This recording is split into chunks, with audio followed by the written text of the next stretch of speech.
ബഹുമാന്യനായ കാരണവർ ഇവിടെ ഒരു സംശയമായി ഉന്നയിച്ചിരിക്കുന്നത്, നമസ്കാര ശേഷമുള്ള നമ്മുടെ നാടുകളിൽ ഇപ്പോൾ വ്യാപകമായി കാണുന്ന കൂട്ടുപ്രാർത്ഥന എന്ന പേരിൽ അറിയപ്പെടുന്ന ഒരു ശൈലിയെ സംബന്ധിച്ച്, യഥാർത്ഥത്തിൽ മതത്തിൽ ഒരു വിഷയം പുണ്യമാകണമെങ്കിൽ അതിന് അല്ലാഹുവിന്റെ റസൂലിന്റെ അധ്യാപനവും സ്വഹാബത്ത് നബിയിൽ നിന്ന് കേട്ടുപഠിച്ച് ജീവിതത്തിൽ പാലിച്ച ഒരു മാതൃകയും അനിവാര്യമായും ഉണ്ടാവേണ്ടതുണ്ട്. അപ്പോഴാണ് ഒരു കാര്യം മതത്തിന്റെ ഭാഗമായി മാറുന്നത്. നാം ചർച്ച ചെയ്യുന്നത് തന്നെ അഹ്ലുസുന്ന വൽ ജമാഅ എന്നാണല്ലോ. സുന്നത്ത് എന്നാൽ റസൂലുള്ളാഹി സ്വല്ലല്ലാഹു അലൈഹി വസല്ലം തങ്ങളുടെ ചര്യകൾ, നടപടിക്രമങ്ങളാണ്. വാക്ക്, പ്രവൃത്തി, മൗനാനുവാദങ്ങളാണ് നാം അതുകൊണ്ട് അർത്ഥമാക്കുന്നത്. വൽ ജമാഅ, ജമാഅത്ത് എന്നാൽ മുത്തഫഖ അലൈഹി അസ്ഹാബ് റസൂലുള്ളാഹി സ്വല്ലല്ലാഹു അലൈഹി വസല്ലം, അല്ലാഹുവിന്റെ റസൂലിന്റെ സ്വഹാബത്ത് ഇത്തിഫാഖായത്, ഏകോപിച്ചു പറഞ്ഞത് എന്നതാണ് അതിന്റെ ഉദ്ദേശം. അപ്പോൾ അഹ്ലുസുന്ന വൽ ജമാഅ എന്ന് പറയുമ്പോൾ പ്രവാചക ചര്യയുടെയും സ്വഹാബത്തിന്റെ ഏകോപിച്ച അഭിപ്രായത്തിന്റെയും ആളുകൾ എന്നതാണ് അർത്ഥം. നമസ്കാര ശേഷം പ്രവാചകന്റെ മാതൃകയിൽ, സ്വഹാബത്തിന്റെ മാതൃകയിൽ ഏറ്റവും പ്രധാനമായി നമ്മൾ കാണുന്നത് ദിക്റുകളാണ്. സലാം വീട്ടിന് ശേഷം ധാരാളം ദിക്റുകൾ ഹദീസിൽ പഠിപ്പിക്കപ്പെടുന്നുണ്ട്. അസ്തഗ്ഫിറുല്ലാഹ് എന്ന് ചൊല്ലാൻ, അതേപോലെ അല്ലാഹുമ്മ അഇന്നി അലാ ദിക്രിക വശുക്രിക എന്ന പ്രാർത്ഥനയുണ്ട്. അതുപോലെ ആയത്തുൽ കുർസി, സൂറത്തുൽ ഇഖ്ലാസ്, സൂറത്തുൽ ഫലഖ്, സൂറത്തുൽ നാസ് തുടങ്ങിയ അധ്യായങ്ങൾ, സുബ്ഹാനല്ലാഹ്, അൽഹംദുലില്ലാഹ്, അല്ലാഹു അക്ബർ തുടങ്ങിയ ദിക്റുകൾ, ഇങ്ങനെ തുടങ്ങി ധാരാളം ദിക്റുകൾ നമസ്കാര ശേഷം പഠിപ്പിക്കപ്പെടും. മഗ്രിബിനും സുബ്ഹിക്കും ശേഷമാണ് പ്രത്യേകിച്ചും ദിക്റുകൾ, ലാ ഇലാഹ ഇല്ലല്ലാഹു വഹ്ദഹു ലാ ശരീക ലഹു തുടങ്ങിയ ദിക്റുകൾ പ്രത്യേകിച്ചും 10 പ്രാവശ്യം, അതേപോലെ അല്ലാഹുമ്മ അജ്ർനി മിനന്നാർ എന്ന പ്രാർത്ഥന 7 പ്രാവശ്യവും ഒക്കെ ചൊല്ലാനായി പഠിപ്പിക്കപ്പെടും. ഇതാണ് പ്രവാചക മാതൃക, ഇതാണ് സ്വഹാബത്തിന്റെയും മാതൃക. അഹ്ലുസുന്നയുടെ പണ്ഡിതന്മാർ അവർ പഠിപ്പിച്ചതും ഈ ഒരു രീതി തന്നെയാണ്.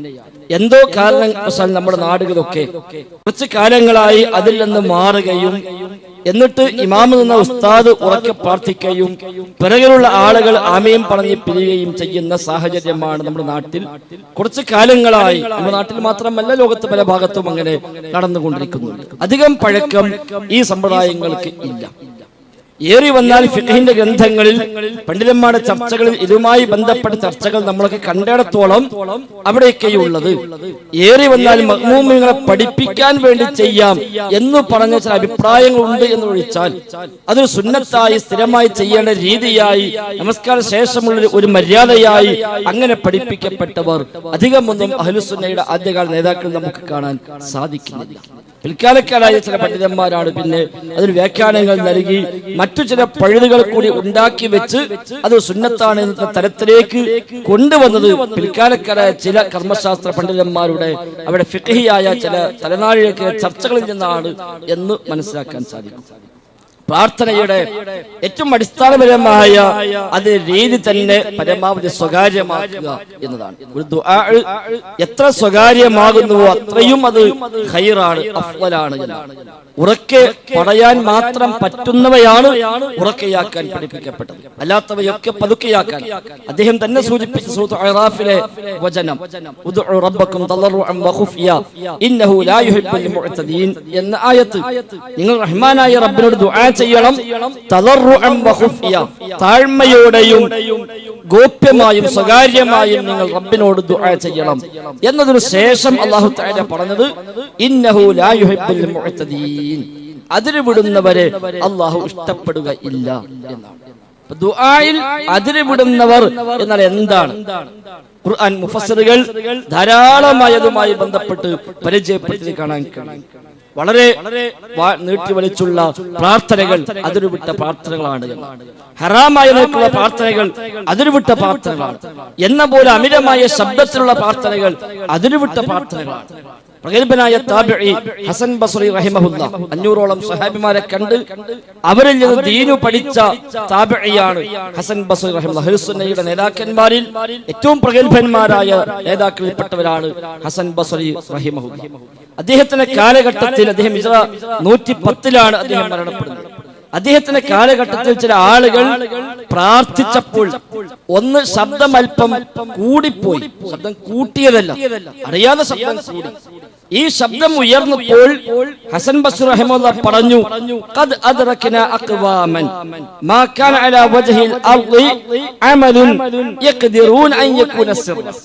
ഞങ്ങളൊക്കെ കണ്ടുപഠിച്ച ആളുകൾ, സ്വഹാബിമാർ, അവരൊക്കെ ഭൂമുഖത്ത് സ്വകാര്യമായി ചെയ്യാൻ കഴിയുന്ന ഒരു കർമ്മവും പരസ്യപ്പെടുത്താൻ അവർ ഇഷ്ടപ്പെട്ടിരുന്നില്ല.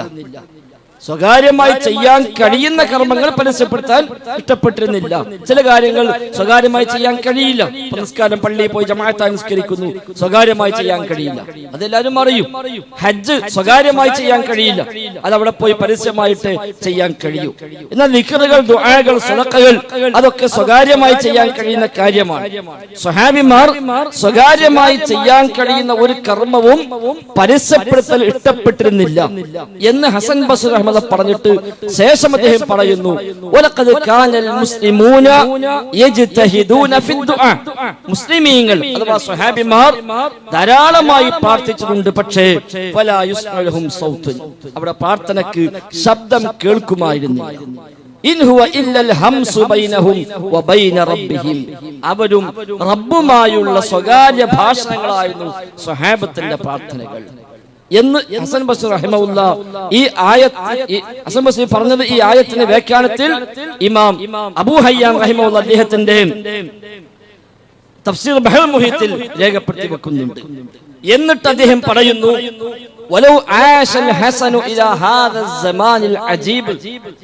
അത്ഭുതകരമായ ഈ കാലത്തെങ്ങാനും ഹസൻ ബസ്രി ജീവിച്ചിരിപ്പുണ്ടായിരുന്നുവെങ്കിൽ അദ്ദേഹം എന്തായിരിക്കും പറയുക എന്ന്. അന്ന് ശബ്ദം കൂടിയപ്പോ ഹസൻ ബസ്രി അങ്ങനെ പറഞ്ഞെങ്കിൽ ഇന്നൊക്കെ ഹസൻ ബസ്രി ഉണ്ടെങ്കിൽ അദ്ദേഹം എന്തായിരിക്കും പറയുക എന്ന് അദ്ദേഹം വിശദീകരിക്കുക. എന്താണ് ഇന്നത്തെ പ്രത്യേകത?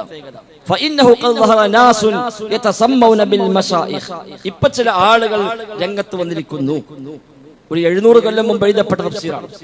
700 കൊല്ലങ്ങൾക്ക് മുമ്പ് എഴുതപ്പെട്ട തഫ്സീറിൽ അബൂ ഹയ്യാൻ റഹിമഹുല്ലാഹ് രേഖപ്പെടുത്തി വെക്കുകയാണ്, ചില ആളുകൾ ഇപ്പോൾ പ്രത്യക്ഷപ്പെട്ടിരിക്കുന്നു.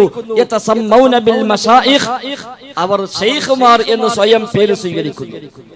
അവർ യൽബസൂന സിയാബ ശുഹ്റത്തിൻ ബിസ്സലാഹി ഇൻദൽ ആമ്മ, പൊതുസമൂഹത്തിന് മുമ്പിൽ മേന്മയുടെ വേഷമായി അറിയപ്പെട്ട ചില വസ്ത്രങ്ങളാണ് അവർ ധരിക്കുന്നത്. അവർ അധികമൊന്നും സംസാരിക്കുകയില്ല, അവർ അധ്വാനിക്കാനും ജോലി ചെയ്യാനും തയ്യാറാവുകയില്ല.